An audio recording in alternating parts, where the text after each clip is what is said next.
দিনাজপুরে আগাম জাতের আলু তুলতে শুরু করেছেন কৃষকরা। আবহাওয়া ভালো থাকায় এবার কম উৎপাদন খরচে আলুর বাম্পার ফলন ও বাজারে ভালো দাম পাওয়ায় কৃষকরা আগাম জাতের আলু চাষ করে লাভের মুখ দেখছেন। জমি থেকে পাইকাররা ৫৭ টাকা কেজি দরে আলু কিনে নিয়ে যাচ্ছে। মাঠের অলরাউন্ডার আমি, আর ঘরের allrounder Tilex. Tilex toilet cleaner, clean মানেই টাইলক্স। জেলা কৃষি সম্প্রসারণ অধিদপ্তর সূত্রে জানা গেছে, দিনাজপুর জেলায় ৪৭,০০০ হেক্টর জমিতে আলু চাষ হচ্ছে। এর মধ্যে আগাম জাতের আলু চাষ হয়েছে ১১,০০০ হেক্টর জমিতে। এবার হেক্টর প্রতি ফলন হয়েছে ১০ থেকে ১২ মেট্রিক টন। ১ বিঘা মাটি আগাম আলু লাগাইছি, 7 আলু। তো বর্তমানে এটা বাজার এখন ৫৫ থেকে ৫৬ টাকা। তো যদি আমি আরো 10 দিন আগে আলুটা তুলতাম তাহলে আশা করি ৭০ থেকে ৭৫ টাকা বিক্রি করতে পারতাম, একটু লাভাংশ আরো বেশি হইতাম।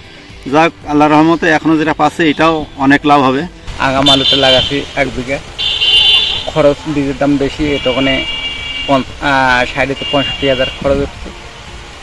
বিক্রি করতে পারবো যে হিসাবে ফলন দেখছি, এই হিসাবে ১,১০,০০০-১৫,০০০ বিক্রি করতে পারবো। 2 বিঘা মাটি আগাম আলু লাগাচ্ছি, ফলনটা আল্লাহ দিয়েছে, ভালোই হয়েছে। আর বেচা কিনা হয়তো আমাদের লাভবান ভালোই হবে। চিরিরবন্দর উপজেলার উপসহকারী কৃষি কর্মকর্তা মিনহাজুল আহমেদ ঢাকা পোস্টকে বলেন, আমার এলাকায় আগাম আলু যথেষ্ট আবাদ করা হয়েছে। আমরা সঠিকভাবে পরামর্শ দিচ্ছি এবং কৃষককে বলছি যে আগাম আলু করলে লাভবান বেশি হবেন। এই হিসেবে তারা ব্যাপক পরিমাণে আলু আবাদ করছে এলাকায়।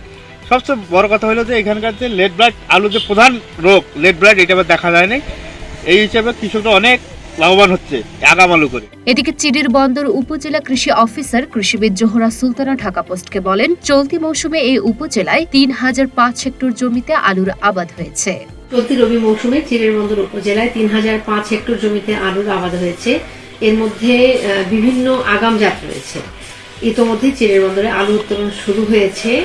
7 জাতের আলু উত্তোলন করছেন কৃষকরা। সাধারণত 7 জাতটি আগাম হয়, জীবনকাল ৬৫ থেকে ৭০ দিনের মধ্যে আলুটি তোলা যায়। নর্মালি ফলন কিন্তু পাওয়া যায় ১০ থেকে ১২ মেট্রিক টন। তবে মাঠ পর্যায়ে আমরা কৃষকরা যে আলু তুলছে সেখানে ১৫ মেট্রিক টন পর্যন্ত আমরা ফলন দেখছি। কৃষকের মাঠ থেকে আলু বিক্রি হচ্ছে ৫৭ টাকা কেজি, আজকের যেটি বাজার দর। তো কৃষকের ভাষ্য মতে, এবং আমরা মাঠে যেটি দেখছি, যে উৎপাদন খরচ থেকে যদি আয় ব্যয়ের হিসাব করি তাহলে কৃষকরা লাভবান হচ্ছে। লুনা আফরোজ নিপা, ঢাকা পোস্ট।